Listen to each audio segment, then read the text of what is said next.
Work from होमला प्राथमिकता द्या असं पंतप्रधान नरेंद्र मोदींनी सांगितलंय। शाळांनी ऑनलाईन क्लासेस घ्यावेत असं देखील पंतप्रधान मोदींनी म्हटलं। पंतप्रधान मोदींचं देशवासियांना हे आवाहन पाहायला मिळते। सध्या डेस्टिनेशन वेडिंगची फॅशन आहे।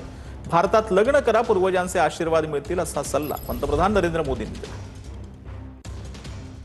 हित में हमको ये तय करना पड़ेगा कि साल भर तक घर में कोई भी फंक्शन हो, कोई भी कार्यक्रम हो, हम सोने के गहने नहीं खरीदेंगे, सोना नहीं खरीदेंगे।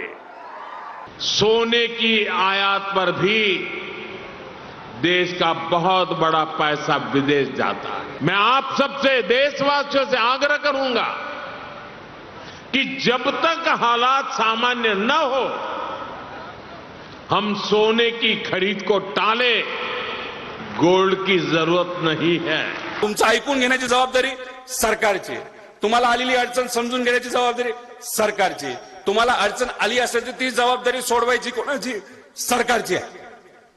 पण जेव्हा ह्या सगळ्या अडचणी येतात तेव्हा एक मोठा नेता येतो आणि आपल्याला म्हणतो तेल खाऊ नका, डिझेल कमी वापरा, खत कमी वापरा।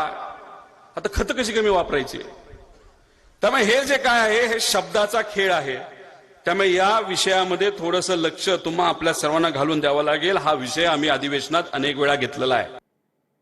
तर राहुल गांधी यांनी खडसेंना जागतिक अर्थव्यवस्थेचे अज्ञान आहे असं देखील नारायण राणेंनी म्हटलंय। राहुल गांधींना यश अपयश यातील फरक समजत नाही असं देखील नारायण राणेंनी म्हटलंय। राहुल गांधींच्या टीकेनंतर नारायण राणेंनी ही प्रतिक्रिया दिली। त्याला अपयश आणि यश मधला फरकच कळत नाही। एवढा बुद्धू राजकारणी मी नाही पाहिलं, खरं सांगतो। तो जो लोकसभेत जसा वावरतो, बोलतो, यावर्षी भाषण ऐकली असतील तुम्ही, काय भयानक बोलतो तो। पंतप्रधानांना काय उद्देशायचं ते पण त्याला माहित नाही। तू तुझ्या इकडचे जे काँग्रेसच्या राजवटीत जे झालं ना, सत्ता चालत होती, ते यश तेव्हा मिळवलं असतं ना तर तुमच्या पक्षाची ही दशा झाली नसती।